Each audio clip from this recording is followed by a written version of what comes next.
जय हिंद दोस्तों। मैं Suman Patel lead mathematics YouTube channel पर आपका स्वागत करता हूं। आज जो है भारतीय संविधान यानी घटना चक्र 2021 का जो बुक आया है उसका जो हम लोग भारतीय संविधान का पहला चैप्टर आज चलेंगे, भारत का संवैधानिक विकास। ठीक है, और चलिए देखते हैं। पहले इससे जो है रिलेटेड जितना भी इम्पोर्टेंट फैक्ट्स है उस इम्पोर्टेंट फैक्ट्स को देखेंगे। उसके बाद इससे रिलेटेड जितने भी क्वेश्चन आज तक पूछा गया है वो सारे को हम लोग डिस्कस करेंगे इसी वीडियो में। ठीक है, तो चलिए देखते हैं पहला पॉइंट क्या है। करें कि ब्रिटिश संसद के 1773 रेगुलेटिंग एक्ट के द्वारा बंगाल के गवर्नर को बंगाल का गवर्नर जनरल का पद का नाम दिया गया। यानी कि 1773 में जो रेगुलेटिंग एक्ट आया था उसमें क्या हुआ, बंगाल के गवर्नर को बंगाल का गवर्नर जनरल पद नाम दिया गया। उसकी सहायता के लिए एक 4 सदस्य उसकी सहायता के लिए एक 4 सदस्य कार्यकारी परिषद का गठन किया गया, जिसका कार्यकाल जो है 5 वर्ष रखा गया। जिसका कार्यकाल कितना रखा गया, 5 वर्ष का। इस एक्ट के अनुसार वारन हेस्टिंग्स बंगाल का प्रथम गवर्नर जनरल बना। वारन हेस्टिंग जो है यह बंगाल का प्रथम गवर्नर जनरल बना। और अगर वारन हेस्टिंग ही क्या हुआ था कि बंगाल का अंतिम गवर्नर था। यानी कि जो अंतिम गवर्नर हुआ कौन, वारन हेस्टिंग, और बंगाल का प्रथम गवर्नर जनरल भी वारन हेस्टिंग ही हुआ, दोनों ध्यान में रखेंगे। तथा फ्रांसिस क्लेवरिंग मानसन और बारवेल काउंसिल के सदस्य नियुक्त हुए। सब परिषद गवर्नर जनरल को बंगाल में फोर्ट विलियम की प्रेसिडेंसी के सैनिक एवं असैनिक शासन का अधिकार दिया गया। इसे प्रमुख मामलों तथा विदेशी नीति में मद्रास और बंबई की प्रेसिडेंसी का अध्यक्षण भी करना था। इसी एक्ट के तहत जो है कलकत्ता में 1774 में, इसी एक्ट यानी 1773 रेगुलेटिंग एक्ट के तहत ही 1774 में एक उच्चतम न्यायालय का स्थापना किया गया। एक उच्चतम न्यायालय का स्थापना की गई, जिसमें एक मुख्य न्यायाधीश और 3 अन्य न्यायाधीश थे। जिसमें जो है एक मुख्य न्यायाधीश एवं 3 अन्य न्यायाधीश थे। उसके बाद अगला पॉइंट है करा कि कंपनी के कर्मचारी पर निजी व्यापार करने तथा भारतीयों से उपहार लेने पर प्रतिबंध लगा दिया। किस एक्ट के तहत, 1773 रेगुलेटिंग एक्ट के तहत, कि कर्मचारी का जितना भी कंपनी का जो कर्मचारी था उसको निजी व्यापार करने पर तथा भारतीयों से उपहार लेने पर प्रतिबंध लगा दिया। उसके बाद आता है Pitt's India act 1784। Pitt's India act 1784 द्वारा कंपनी के राजनीतिक और व्यापारिक कार्यों का पृथक्करण किया गया। 1784 के जो पिट्स इंडिया एक्ट आया उसमें क्या किया गया, कंपनी के राजनीतिक और व्यापारिक कार्यों को अलग कर दिया गया। ठीक है, इस एक्ट में जो है निदेशक मंडल को कंपनी के व्यापारिक मामलों के अधीक्षण की अनुमति तो दी गई थी, परंतु राजनीतिक मामले के प्रबंधन के लिए नियंत्रण बोर्ड यानी कि बोर्ड ऑफ कंट्रोल का गठन हुआ था। देखिए यहाँ से ये क्वेश्चन भी आता है कि नियंत्रण बोर्ड यानी बोर्ड ऑफ कंट्रोल का स्थापना जो हुआ था किस रेगुलेटिंग एक्ट के तहत हुआ था। तो ये देखिए कंट्रोल का गठन किया था किस में, पिट्स इंडिया एक्ट में। ठीक है, पिट्स इंडिया एक्ट में। ठीक है, 1784। चलिए अगला है 1786 अधिनियम के द्वारा गवर्नर जनरल को विशेष परिस्थिति में अपनी परिषद के निर्णय को निरस्त करने तथा लागू करने का अधिकार प्रदान कर दिया गया। किसको, गवर्नर जनरल को। और गवर्नर जनरल को प्रधान सेनापति की शक्तियां भी प्रदान किया गया 1786 अधिनियम के तहत। और यह दोनों शक्तियां लॉर्ड कॉर्नवालिस को प्राप्त हुआ था। किसको प्राप्त हुआ था, लॉर्ड कॉर्नवालिस को। चलिए देखते हैं, देखिए यहाँ लिखा है कि ये दोनों अधिकार सर्वप्रथम किसको प्राप्त हुआ था, लॉर्ड कॉर्नवालिस ने प्राप्त किए। 1793 के चार्टर एक्ट के अंतर्गत कंपनी के अधिकारों को 20 वर्ष के लिए बढ़ा दिया गया। कितने वर्ष के लिए, 20 वर्षों के लिए बढ़ा दिया गया। और 1813 चार्टर एक्ट द्वारा पहली बार भारतीयों की शिक्षा पर प्रति वर्ष 1 लाख रुपया खर्च करने का उपबंध किया गया। कंपनी के भारतीय व्यापार के एकाधिकार को समाप्त कर दिया गया। यद्यपि चीन के साथ और चाय के व्यापार पर उसका एकाधिकार फिर क्या हुआ था, 20 वर्ष के लिए बना रहा था। उसके बाद आया 1833 के चार्टर एक्ट। 1833 के चार्टर एक्ट द्वारा बंगाल के गवर्नर जनरल को संपूर्ण भारत का गवर्नर जनरल बना दिया गया। इस चार्टर एक्ट के धारा 87 के अनुसार कोई भी भारतीय केवल धर्म, जन्मस्थान, वंश और वर्ण के आधार पर सरकारी सेवा के लिए अयोग्य नहीं समझा जा सकता है। समझ गए? यानी कि 1833 में क्या क्या कहा गया था कि बंगाल के गवर्नर जनरल जो बना था 1773 रेगुलेटिंग एक्ट के तहत, अब क्या किया 1833 में कि बंगाल के गवर्नर जनरल को अब संपूर्ण भारत का गवर्नर जनरल बना दिया गया। और जो है एक प्रावधान और किया गया है कि कोई भी भारतीय को केवल धर्म, जन्मस्थान, वंश और वर्ण के आधार पर सरकारी सेवा के लिए अयोग्य नहीं समझा जा सकता था। उसके बाद देश की शासन प्रणाली का केंद्रीकरण कर दिया गया। लॉर्ड विलियम बेंटिंग भारत का प्रथम गवर्नर जनरल था। लॉर्ड विलियम बेंटिंग भारत का प्रथम गवर्नर जनरल था। कंपनी के समस्त व्यापारिक कार्य समाप्त कर दिए गए तथा भविष्य में उसे केवल राजनीतिक कार्य ही करने थे। गवर्नर जनरल की परिषद में एक कानूनी सदस्य, चौथा सदस्य को सम्मिलित किया गया। सर्वप्रथम मैकाले को कानूनी सदस्य के रूप में शामिल किया गया। किसको शामिल किया गया? मैकाले को। इस एक्ट के तहत सब परिषद गवर्नर जनरल को पूरे भारत के लिए कानून बनाने का अधिकार प्रदान किया गया। पूरे भारत के लिए कानून बनाने का अधिकार प्रदान किया गया। इसी एक्ट में नियुक्तियों के लिए योग्यताएं संबंधी मानदंड अपनाकर भेदभाव को समाप्त किया गया। 1853 के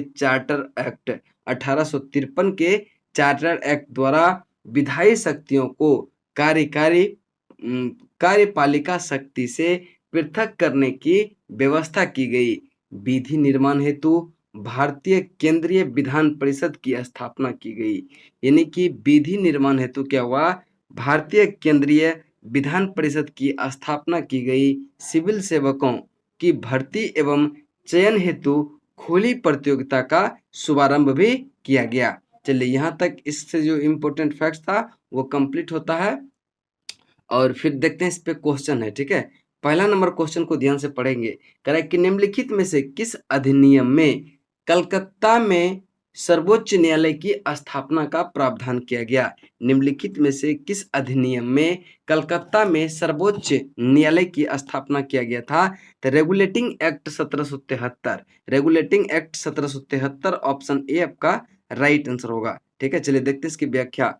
कह रहा है कि 1773 रेगुलेटिंग एक्ट के तहत कलकत्ता में सर्वोच्च न्यायालय की स्थापना का प्रावधान किया गया, जिसका स्थापना 1774 में किया गया और इसका प्रथम मुख्य न्यायाधीश जो थे वह एलिजा एम्फे। कौन थे? एलिजा एम्फे थे। ठीक है, चलिए नेक्स्ट प्रश्न नंबर 2 पे चलेंगे। ठीक है, 2 नंबर प्रश्न को ध्यान से पढ़ेंगे। क्या कर रहा है? कह रहा है कि सर्वोच्च न्यायालय की स्थापना के संबंध में निम्नलिखित में से कौन सा कथन सही है? देखिए, कलकत्ता में जो सर्वोच्च न्यायालय था उसके बारे में कह रहा है कि कौन सा कथन सही है। पहला कथन है कलकत्ता में सर्वोच्च न्यायालय की स्थापना 1773 रेगुलेटिंग एक्ट के द्वारा की गई थी। यह क्वेश्चन बिल्कुल क्या है? यह कथन सही है। दूसरा कथन है लेमस्टर इस न्यायालय के प्रथम मुख्य न्यायाधीश थे। नहीं, प्रथम मुख्य न्यायाधीश कौन थे? एलिजा एम्फे।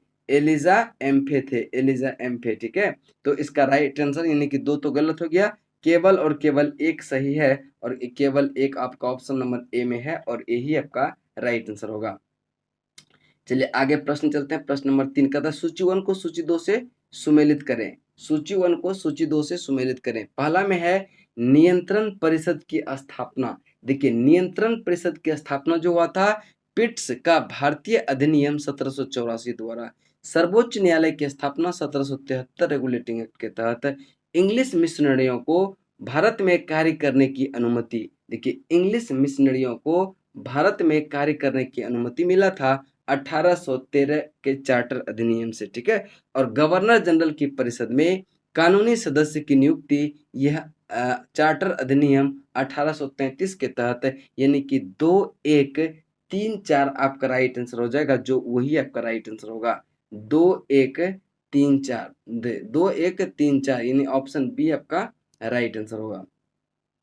चलिए देखते हैं व्याख्या। कर है कि नियामक अधिनियम, जिसको रेगुलेटिंग एक्ट 1773, सर्वोच्च न्यायालय सुप्रीम कोर्ट की स्थापना, पिट्स भारतीय अधिनियम 1784, नियंत्रण परिषद की स्थापना। फिर है चार्टर अधिनियम 1813 में क्या किया गया था, इंग्लिश मिशनरियों को भारत में कार्य करने की अनुमति, तथा चार्टर अधिनियम 1833 में गवर्नर जनरल की परिषद में कानूनी सदस्य की जो है नियुक्ति से संबंधित था, ठीक है। चलिए अगला प्रश्न चलते हैं, प्रश्न नंबर 4। प्रश्न नंबर 4 में देखते हैं, कह रहा है कि निम्नलिखित में से किन से भारत में अंग्रेजी शिक्षा की नींव पड़ी थी। देखिए, अंग्रेजी शिक्षा की जो नींव पड़ी थी वह 1813 चार्टर अधिनियम के द्वारा भी पड़ा था। General committee of public instruction के द्वारा भी 1823 के द्वारा भी पड़ा था। और प्रच्युत विद्या और आंग्ल विद्या, यानी प्राच्य विद्या और आंग्ल विद्य विवाद, ये इस तीनों से जो है ना क्या हुआ था, अंग्रेजी शिक्षा का नींव पड़ा था। यानी कि 1, 2, 3 आपका यहाँ तीनों सही हो जाएगा, ऑप्शन नंबर डी। चलिए नेक्स्ट देखते हैं इसकी व्याख्या। कर रहा है कि ईस्ट इंडिया कंपनी ने ओरिएंटल शिक्षा की प्रचलित प्रणाली को हतोत्साहित किया तथा पश्चिमी शिक्षा और अंग्रेजी भाषा को बढ़ावा दिया। 1813 के चार्टर अधिनियम में भारत में जो है शिक्षा के प्रसार के लिए प्रतिवर्ष 1 लाख रुपया खर्च करने के लिए के प्रावधान को अपनाया गया। 1823 में journal committee of public instruction का गठन किया गया, जिसकी जिम्मेदारी शिक्षा के लिए 1 लाख रुपये देने, जिसका जिम्मेदारी क्या था, शिक्षा के प्रति जो है 1 लाख रुपये देने थी। समिति में 10 यूरोपीय सदस्य शामिल थे, जिनके अध्यक्ष लॉर्ड मैकाले थे। जिनके अध्यक्ष कौन थे, लॉर्ड मैकाले थे। इसके बाद governor general lord William Cavendish Bentinck, जिसका शासनकाल जो रहा था 1828 से 35 के शासनकाल में 7 मार्च 1835 को लॉर्ड मैकाले के जो है प्रस्ताव को स्वीकृत कर भारत में अंग्रेजी को उच्च शिक्षा का माध्यम मान लिया गया। उसके बाद क्या हुआ, भारत में आंग्ल शिक्षा के समर्थकों के नेता ट्रेवेलियन थे, जबकि एच.टी. प्रिंसेप प्राच्य विद्या के समर्थक के नेतृत्व करता थे। इसके बाद अगला प्रश्न नंबर है, प्रश्न नंबर आपका 5। कह रहा है कि किस अधिनियम के द्वारा ब्रिटिश संसद ने चाय और चीन के साथ व्यापार को छोड़कर ईस्ट इंडिया कंपनी के भारत के साथ व्यापारिक अधिकार को समाप्त कर दिया था। तो इसका राइट आंसर होगा 1813 के चार्टर अधिनियम। 1813 के चार्टर अधिनियम, ऑप्शन ए आपका राइट आंसर होगा। चलिए देखते हैं इसकी व्याख्या। कह रहा है कि 1813 के चार्टर अधिनियम के माध्यम से ब्रिटिश संसद ने चाय और चीन के साथ व्यापार को छोड़कर ईस्ट इंडिया कंपनी के भारत के साथ व्यापारिक एकाधिकार को समाप्त कर दिया गया। जबकि 1833 के चार्टर अधिनियम द्वारा कंपनी के समस्त व्यापारिक कार्य समाप्त कर दिया गया। भविष्य में कंपनी को केवल राजनीतिक कार्य ही करते थे। चलिए नेक्स्ट है प्रश्न नंबर आपका 6 नंबर प्रश्न है, कह रहा है कि चार्टर अधिनियम 1813 के संबंध में निम्नलिखित कथनों पर विचार कीजिए कि कौन सा कथन जो है सही है, ठीक है। तो चलिए देखते हैं पहला कथन क्या है। कहा है कि इसने भारत में ईस्ट इंडिया कंपनी के व्यापार एकाधिपत्य को चाय का व्यापार तथा चीन के साथ व्यापार को छोड़कर समाप्त कर दिया था। बिल्कुल सही कथन है। दूसरा कथन है कि इसने कंपनी द्वारा अधिकार में लिए गए भारतीय राज्य क्षेत्रों पर ब्रिटिश राज क्राउन की संप्रभुता को सुदृढ़ कर दिया। यह भी कथन क्या है, सही है। और तीसरा नंबर कथन है भारत का राजस्व अब ब्रिटिश संसद के नियंत्रण में आ गया था। नहीं, ये जो है भारत का राजस्व कब हुआ था? 1858 में जो है ब्रिटिश क्राउन के नियंत्रण में चला गया था। यानी 3 नंबर गलत है, 1 और 2 सही है। 1 और 2 सही है, तो इसका right answer option number A हो जाएगा। Right answer option number A हो जाएगा। चलिए देखते हैं इसकी व्याख्या को। कह रहा है कि चार्टर अधिनियम 1813 द्वारा ब्रिटिश ईस्ट इंडिया कंपनी का व्यापारिक एकाधिकार चीन और चाय के व्यापार पर एकाधिकार बना रहा समाप्त कर दिया गया। साथ ही इस एक्ट के माध्यम से कंपनी द्वारा अधिकृत भारतीय राज्य क्षेत्रों पर ब्रिटिश क्राउन की संप्रभुता को सुदृढ़ भी किया गया।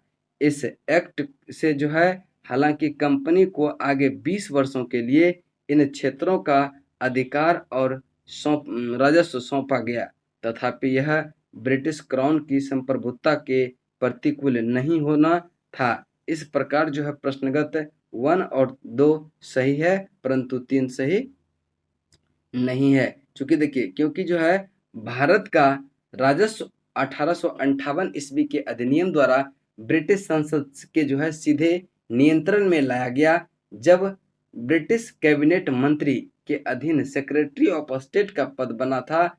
विशेषकर राजस्व प्रशासन में उसकी सहायता के लिए काउंसिल ऑफ इंडिया का गठन किया गया। काउंसिल ऑफ इंडिया का गठन किया गया। चलिए नेक्स्ट क्वेश्चन है क्वेश्चन नंबर 7 नंबर है क्वेश्चन कर रहा है कि किस अधिनियम ने भारतवासियों को अपने देश के प्रशासन में कुछ हिस्सा लेना संभव बनाया? यह हुआ था 1833 चार्टर अधिनियम के द्वारा, यानी कि ऑप्शन ए आपका राइट आंसर होगा। चलिए देखते हैं इसकी व्याख्या कर रहा है कि चार्टर एक्ट 1833 की धाराओं में सबसे महत्वपूर्ण धारा 87 थी, जिसमें यह कहा गया था कि किसी भी भारतीय अथवा क्राउन की देशज प्रजा को अपने धर्म, जन्मस्थान, वंशानुक्रम, वर्ण अथवा इनमें से किसी एक कारण कंपनी के अधीन पद अथवा सेवा के अयोग्य नहीं माना जा सकेगा। कालांतर में राजनीतिक आंदोलन में 1833 एक्ट के द्वारा यह धारा जो है प्रशासन में भागीदार हेतु मुख्य आधार बनी थी। ठीक है, मुख्य आधार बनी थी। चलिए नेक्स्ट इसके बाद जो टॉपिक है इसी में है, इसी का टॉपिक है दूसरा कि ब्रिटिश ताज के शासनाधीन पारित अधिनियम। ठीक है, चलिए इसको भी देख लेते हैं हम लोग। कह रहा है कि ब्रिटिश संसद के भारत शासन अधिनियम 1858 के द्वारा भारत का शासन ब्रिटिश ताज के अधीन कर दिया गया। गवर्नर जनरल को अब भारत का वायसराय भी कहा जाने लगा, जो ब्रिटिश ताज का प्रत्यक्ष प्रतिनिधि बन गया था। लॉर्ड कैनिंग भारत का प्रथम वायसराय बना। लॉर्ड कैनिंग जो है भारत का प्रथम वायसराय बना। इस अधिनियम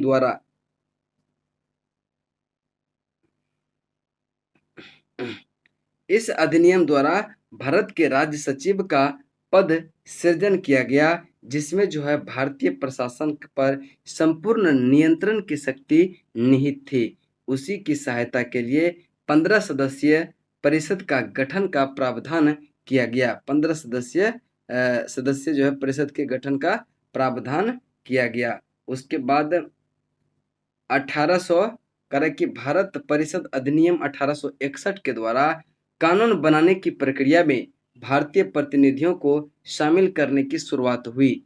इस अधिनियम द्वारा मद्रास एवं बंबई के प्रेसिडेंसियों को पुनः जो है विधायी शक्ति देकर विकेंद्रीकरण की प्रक्रिया शुरू की गई। इसने जो है वायसराय को आपातकाल में अध्यादेश जारी करने के लिए अधिकृत किया गया, जो अधिकतम 6 माह की अवधि तक प्रभावी हो सकता था। भारत परिषद अधिनियम 1892 के माध्यम से केंद्रीय और प्रांतीय विधान परिषदों में करे कि भारत परिषद अधिनियम 1892 के माध्यम से केंद्रीय और प्रांतीय विधान परिषदों में अतिरिक्त गैर सरकारी सदस्यों की संख्या बढ़ा दी गई। ठीक है, केंद्रीय विधान परिषद के भारतीय सदस्यों को वार्षिक बजट पर बहस करने, बहुत इंपॉर्टेंट है, वार्षिक बजट पर बहस करने तथा सरकार से 6 दिन की पूर्व नोटिस पर प्रश्न पूछने का अधिकार भी दिया गया, परंतु पूरक प्रश्न पूछने तथा मतदान का अधिकार नहीं था। सीमित अर्थों में निर्वाचन पद्धति का आरंभ किया गया। इस अधिनियम की महत्वपूर्ण विशेषता थी भारतीय परिषद अधिनियम। उसके बाद आता है भारतीय परिषद अधिनियम 1909, जिसको जो है मार्ले मिंटो सुधार के नाम से भी जाना जाता है। इस अधिनियम के द्वारा भारतीयों को विधि निर्माण तथा प्रशासन दोनों में क्या हुआ, प्रतिनिधित्व प्रदान किया गया। इसके तहत वायसराय की कार्यकारिणी परिषद में भारतीयों को पहली बार शामिल प्रथम जो थे वह कौन, सत्येंद्र प्रसाद सिन्हा को किया गया। इस अधिनियम ने केंद्रीय तथा प्रांतीय विधायिनी शक्ति को बढ़ा दिया। परिषद के सदस्यों को बजट एवं लोकहित के विषय में विवेचना करने, प्रस्ताव लाने तथा प्रश्न पूछने के साथ जो है पूरक प्रश्न करने का अधिकार दिया गया। इसमें जो है पृथक निर्वाचन के आधार पर मुस्लिमों के लिए सांप्रदायिक प्रतिनिधित्व का प्रावधान किया गया। भारत सरकार अधिनियम 1919, भारत सरकार शासन अधिनियम 1919 को मोंटेग्यू चेम्सफोर्ड सुधार के नाम से जाना जाता है। यानी कि भारत शासन अधिनियम 1909 को मोंटेग्यू चेम्सफोर्ड सुधार, ध्यान में रखेंगे इसको, ठीक है। इस अधिनियम के द्वारा पहली बार प्रत्यक्ष चुनाव प्रणाली अपनाई गई। भारत शासन अधिनियम 1919, ठीक है। सांप्रदायिक आधार पर निर्वाचन प्रणाली का विस्तार करते हुए सिख, भारतीय ईसाइयों, आंग्ल भारतीय तथा यूरोपियों के लिए भी लागू कर दिया गया। पहले सिर्फ मुसलमान का था 1909 में, अब क्या सिख, भारतीय ईसाई, आंग्ल भारतीय और यूरोपियों के लिए भी यह नियम लागू कर दिया। उसके बाद है इस अधिनियम द्वारा पहली बार केंद्र में द्विसदनीय व्यवस्था, देखिए केंद्र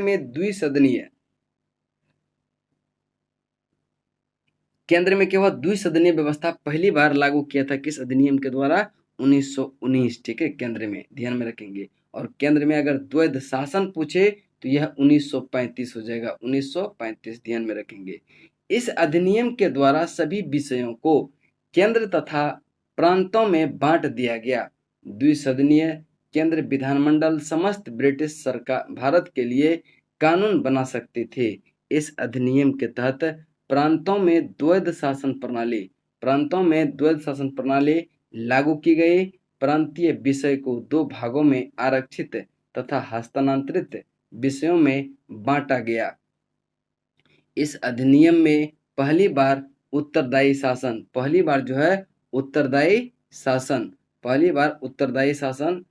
शब्द का जो है प्रयोग किया गया। इसके अंतर्गत एक आयोग का गठन किया गया, जिसका कार्य जो है 10 वर्ष बाद इस अधिनियम की समीक्षा करने के बाद अपनी रिपोर्ट प्रस्तुत करना था।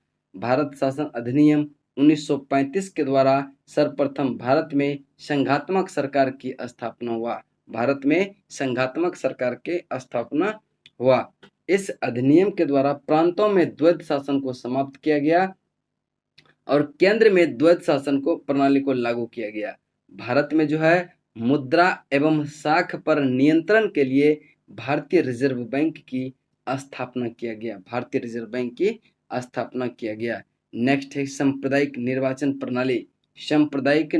प्रणाली का विस्तार करते हुए दलित जातियों, महिलाओं और श्रमिकों को इसमें सम्मिलित किया गया। इसी अधिनियम के तहत वर्ष 1987 ईस्वी में संघीय न्यायालय की स्थापना की गई। इस अधिनियम के द्वारा बर्मा को ब्रिटिश भारत से अलग कर दिया गया। 2 नए प्रांत सिंध और उड़ीसा का निर्माण हुआ। इसके तहत जो है कुछ प्रांतों में द्विसदनात्मक व्यवस्था की गई। उसके बाद है भारतीय स्वतंत्रता अधिनियम 1947 ने 15 अगस्त 1947 को भारत को स्वतंत्र एवं प्रभुत्व राष्ट्र घोषित किया गया।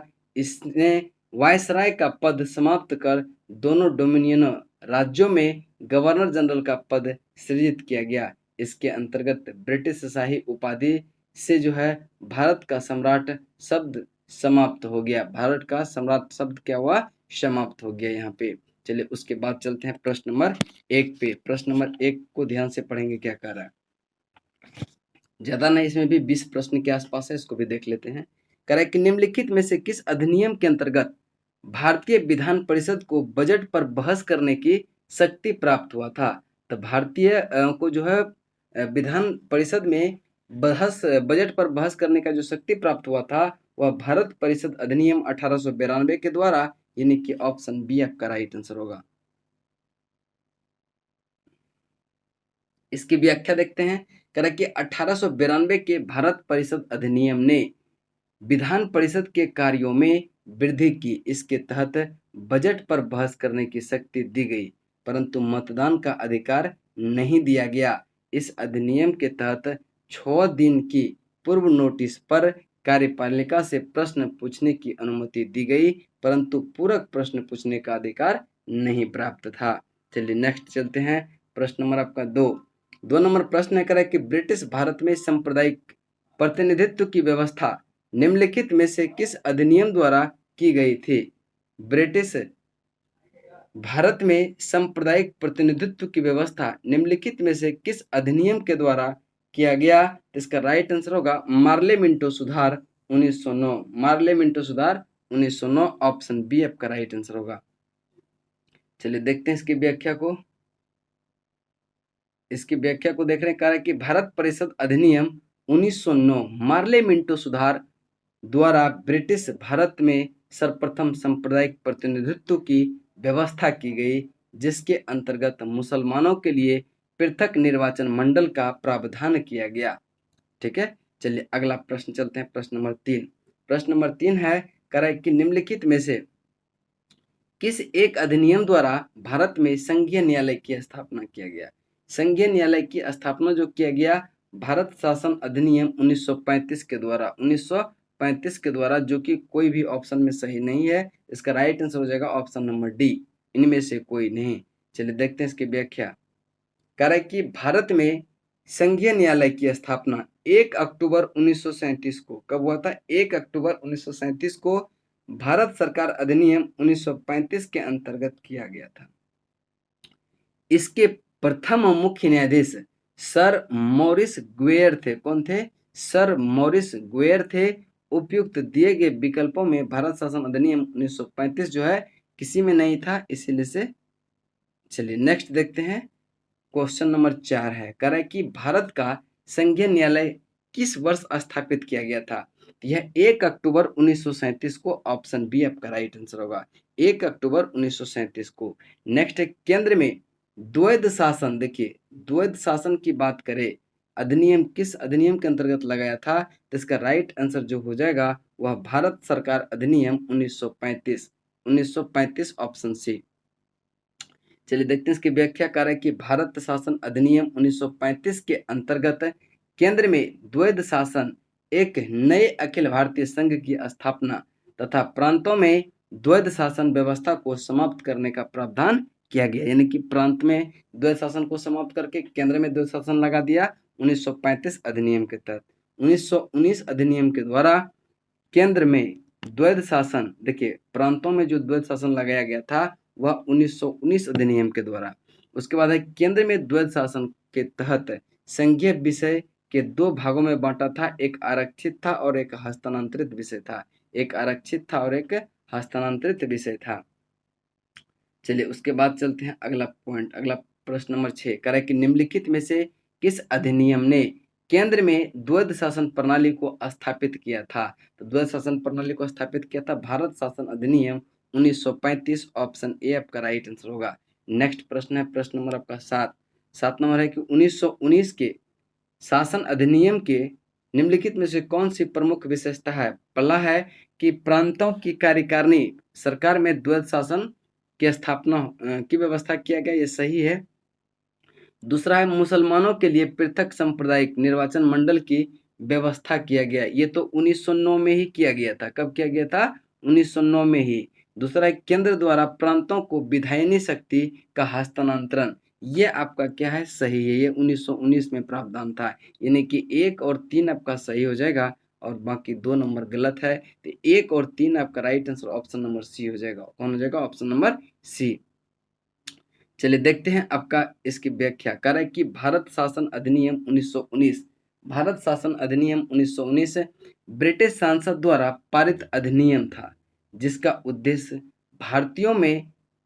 भारतीयों की भागीदारी, भारतीय शासन में जो है भारतीयों की भागीदारी को बढ़ाना था। इस अधिनियम को भारत सचिव एडविन मॉन्टेग्यू एवं वायसराय लॉर्ड चेम्सफोर्ड के कार्यकाल में क्या हुआ था? पारित किया गया था। इस अधिनियम के द्वारा राज्यों में द्वैध शासन की स्थापना की गई, जिसके तहत प्रत्येक राज्य में राज्य के प्रशासनिक विषयों को 2 श्रेणियों में बांटा गया।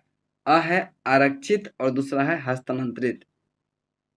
आरक्षित विषय प्रांतीय गवर्नर एवं उसके कार्यकारी परिषद के तहत रखे गए थे, जबकि हस्तांतरित विषय उत्तरदायित्व प्रांतीय विधायिका के प्रति उत्तरदायी मंत्रियों को सौंपा गया था। साथ ही केंद्र और प्रांतों के मध्य भी जो है शक्तियों का बंटवारा संघीय एवं प्रांतीय विषयों के रूप में किया गया। ठीक है, चलिए अगला प्रश्न चलते हैं। प्रश्न नंबर अगला देखते हैं। अगला पॉइंट कह रहा है कि जहां तक मुसलमानों के लिए पृथक सांप्रदायिक निर्वाचन व्यवस्था का प्रश्न है, यह प्रावधान 1909 के अधिनियम में ही कर दिया गया था और 1919 के अधिनियम में यह व्यवस्था न केवल जारी रही बल्कि सिख को, यूरोपीय को, भारतीय ईसाइयों को एवं एंग्लो इंडियन के लिए विस्तारित कर दिया गया था। ठीक है, चलिए उसके बाद 8 नंबर प्रश्न है, करे कि भारतीय विधान पालिका प्रथम बार द्विसदनीय बनाई गई थी। तो इसका राइट आंसर जो होगा 1919 के भारत शासन अधिनियम, 1919 के भारत सरकार अधिनियम आपका राइट आंसर जो होगा ऑप्शन नंबर सी हो जाएगा। ऑप्शन नंबर सी हो जाएगा। चलिए उसके बाद चलते हैं आपका नेक्स्ट प्रश्न, नेक्स्ट देखते हैं, इसकी व्याख्या देख लेते हैं। कह रहा है कि 1919 के भारत सरकार अधिनियम के द्वारा केंद्र में द्विसदनीय विधान पालिका की स्थापना की गई। ऊपरी सदन, राज्य परिषद, काउंसिल ऑफ स्टेट अवधि प्रथम बैठक से 5 वर्ष होता था कहलाता था तथा इसी अधिनियम के धारा 18 के तहत इसके 60 सदस्य में से अधिकतम 20 सदस्य सरकारी हो सकते थे। निचले सदन केंद्रीय विधानसभा, निचले सदन को केंद्रीय विधानसभा जिसको कहते हैं सेंट्रल लेजिस्लेटिव असेंबली अवधि प्रथम बैठक से 3 वर्ष कहलाता था तथा भारत सरकार अधिनियम 1919 की धारा 19 के तहत जो है इसमें मूलतः 140 सदस्यों का प्रावधान था, जिसमें क्या होता था कि 100 निर्वाचित और 40 जो है मनोनीत होता था, जिसमें से अधिकतम 26 सरकारी होते थे। ज्ञातव्य है कि 1919 के अधिनियम के क्रियान्वयन हेतु बने नियम के तहत राज्य परिषद के 60 सदस्यों में से 33 के निर्वाचित तथा शेष 27 के मनोनीत होने का प्रावधान किया गया, जबकि केंद्रीय विधानसभा के सदस्य की संख्या बढ़ाकर पहले 143, 102 निर्वाचित, 41 मनोनीत तथा फिर 145, 104 निर्वाचित और 41 मनोनीत कर दिया गया। उल्लेखनीय है कि दोनों सदनों में मनोनीत सदस्यों में से एक बरार से निर्वाचित होने वाले सदस्य भी होते थे, जिन्हें गवर्नर जनरल मनोनीत करता था। बरार से मनोनीत होने वाले सदस्य को निर्वाचित होने के कारण अनेक उल्लेखों में उसे निर्वाचित सदस्य की संख्या में शामिल कर दिया गया। चलिए नेक्स्ट चलते हैं। प्रश्न नंबर आपका 9 कह रहा है कि केंद्र में कौन सा एक्ट द्विसदनीय विधायिका लाया था? इसका राइट आंसर होगा 1919 एक्ट, ऑप्शन नंबर सी। चलिए नेक्स्ट चलते हैं, आपका 10 नंबर करेक्ट कि राष्ट्रपति की अध्यादेश निर्गत करने की शक्ति प्रेरित करता है। इसका राइट आंसर होगा भारत शासन सरकार अधिनियम 1935। राष्ट्रपति की अध्यादेश निर्गत करने की शक्ति जो है वह भारत सरकार अधिनियम 1935 यानी कि ऑप्शन बी। चलिए देखते हैं इसकी व्याख्या। करें कि यद्यपि ब्रिटिश भारत में गवर्नर जनरल को 1861 के भारत परिषद अधिनियम से ही विधान परिषद की अनुमति के बिना अध्यादेश जारी करने की शक्ति प्राप्त थी, तथापि भारतीय संविधान में राष्ट्रपति की अध्यादेश निर्गत करने की शक्ति जो है वह किस अनुच्छेद में है? अनुच्छेद 123 में है। भारत सरकार अधिनियम 1935 की धारा 42 एवं 43 से प्रेरित है। चलिए देखते हैं नेक्स्ट प्रश्न, प्रश्न नंबर आपका 11 करें कि केंद्रीय विधानसभा निम्नलिखित में से कौन सा निर्वाचन भारत शासन अधिनियम 1919 के तहत हुआ था? तो देखिए 1926 का भी 1919 के तहत हुआ था, 1945 का वह हुआ था। और देखते हैं अब नेक्स्ट क्या है, यानी कि ए का हुआ था और तीसरा कह रहा है कि ए और कौन सा हो जाएगा? ए और सी आपका राइट आंसर हो जाएगा। चलिए अगला प्रश्न चलते हैं, प्रश्न नंबर आपका 12 कह रहा है कि निम्नलिखित में से किस अधिनियम के द्वारा संवैधानिक निरंकुशता का सिद्धांत प्रवृत्त किया गया था?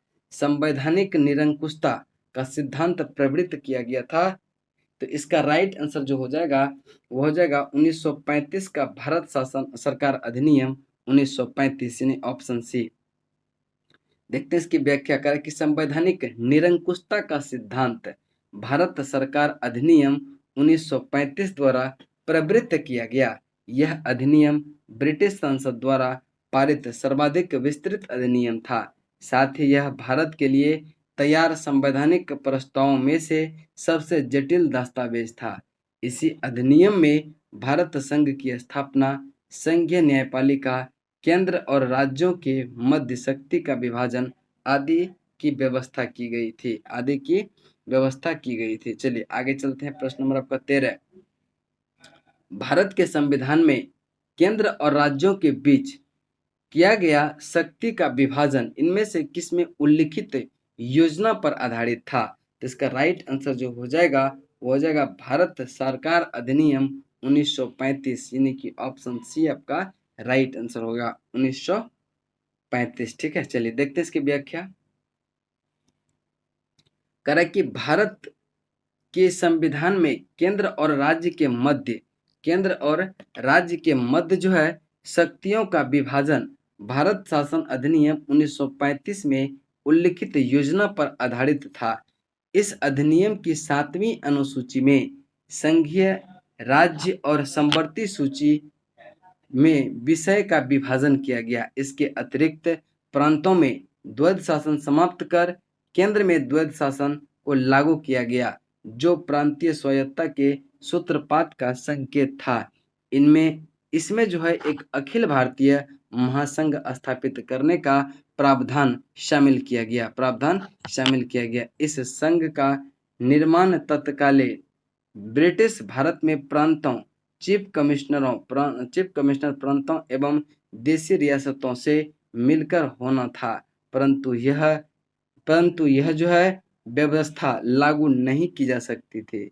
1935 के भारत सरकार अधिनियम द्वारा स्थापित होने वाले संघ में अवशिष्ट शक्तियां गवर्नर जनरल को प्रदान की गई थी। अवशिष्ट शक्तियां किसको प्रदान किया गया था? गवर्नर जनरल को। ठीक है, चलिए नेक्स्ट क्वेश्चन है 14 नंबर प्रश्न है करेक्ट निम्नलिखित में से एक भारत सरकार अधिनियम 1935 की मुख्य विशेषता में से नहीं है। तो आप देखेंगे पहला नंबर कि इस अधिनियम में अखिल भारतीय महासंघ का प्रावधान किया गया था, यह सही है। अवशिष्ट विधायिकाओं की आवंटित किए गए थे, नहीं, ये कथन गलत है आपका, ये कथन क्या है? गलत है। दूसरा है कि यह प्रांतीय स्वायत्तता के सूत्रपात का संकेत था, यह कथन सही है। इसने जो है प्रांतीय स्तर पर द्वैध शासन प्रणाली को समाप्त किया था 1935 में। कि 1, 3 और 4 सही है, कह रहा है कौन सा गलत है? तो गलत है आपका बी नंबर, तो और बी ही आपका क्या हो जाएगा? राइट आंसर हो जाएगा। चलिए नेक्स्ट देखते हैं 15 नंबर। कह रहा है कि एक संघीय व्यवस्था और केंद्र में द्वैध शासन भारत में लागू किया गया था। तो द्वैध शासन जो लागू किया गया था केंद्र में, वह कब किया गया था? तो 1935 में, 1935 अधिनियम, यानी ऑप्शन नंबर सी। नेक्स्ट है 16 नंबर। कह रहा है कि अखिल भारतीय महासंघ स्थापित करने का प्रावधान शामिल किया गया था किस अधिनियम के द्वारा? यह भारत सरकार अधिनियम 1935, भारत सरकार अधिनियम 1935। नेक्स्ट प्रश्न है 17 नंबर। निम्नलिखित में से किस एक अधिनियम ने भारत में संघीय शासन की व्यवस्था दी थी? तो इसका राइट आंसर होगा ऑप्शन नंबर सी, भारत सरकार अधिनियम 1935, भारत सरकार अधिनियम 1935। नेक्स्ट है 1935 के अधिनियम द्वारा, 1935 के अधिनियम द्वारा स्थापित संघ में अवशेष शक्तियां किसको दी गई थी? तो अवशेष शक्तियां दी गई थी गवर्नर जनरल को, यानी कि option C, option C. Next question है आपका क्वेश्चन नंबर 19। क्वेश्चन नंबर 19 है, करें कि निम्नलिखित में से कौन भारत सरकार अधिनियम 1935 स्वीकार किया हुआ महत्वपूर्ण और अस्थायी अवयव नहीं है? देश का लिखित संविधान, ये उस समय नहीं था, लिखित संविधान 1947 के बाद आया था। विधानमंडल के लिए निर्वाचित एवं जवाबदेह प्रतिनिधि, ये सही है। एक संघ की योजना, ये भी सही है। विधानमंडल के लिए एक सरकारी सदस्य का समायोजित किया जाना, इसका राइट आंसर जो हो जाएगा, कह रहा है कि कौन सा अस्थायी अवयव नहीं है? तो 1935 के अधिनियम में देश के लिखित संविधान का कोई चर्चा नहीं किया गया था। चलिए देख लेते हैं इसकी व्याख्या। कह रहा है कि भारत सरकार अधिनियम 1935 में देश के लिए लिखित संविधान का उल्लेख नहीं है। भारत के लिए संविधान का सर्वप्रथम उल्लेख क्रिप्स मिशन द्वारा किया गया। अन्य तीनों विकल्प भारत सरकार अधिनियम 1935 में समाहित थे। यानी कि इसका नेक्स्ट प्रश्न हो जाएगा 20 नंबर। कह रहा है कि 1935 गवर्नमेंट ऑफ इंडिया एक्ट क्यों महत्वपूर्ण है? तो यह भारतीय संविधान का प्रमुख स्रोत है, इसीलिए से यह महत्वपूर्ण है। यह क्या है? भारतीय संविधान का प्रमुख स्रोत है।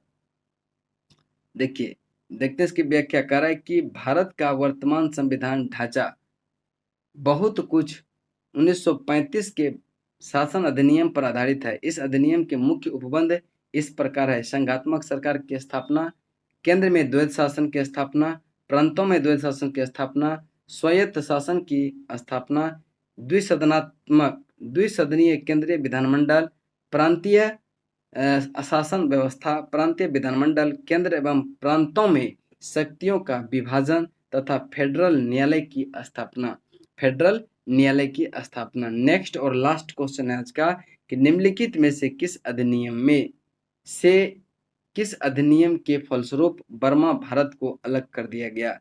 बर्मा को भारत से अलग कर दिया गया, यह भी 1935 अधिनियम के तहत 1937 में किया गया था। गवर्नमेंट ऑफ इंडिया एक्ट 1935 के प्रावधान के अनुरूप वर्ष 1937 में बर्मा को भारत से अलग कर दिया गया था। यानी कि अब देखिए यहाँ तक आपका संवैधानिक विकास से संबंधित जितने भी इम्पोर्टेंट फैक्ट था, उससे रिलेटेड प्रश्न था, सारे को हम लोग डिस्कस कर चुके हैं। अब नेक्स्ट वीडियो जो हम लेके आएंगे उसमें होगा संविधान सभा एवं संविधान निर्माण प्रक्रिया। ठीक है, तो यह वीडियो कल आ जाएगा उम्मीद है। चलिए तब तक के लिए जय हिंद, जय भारत।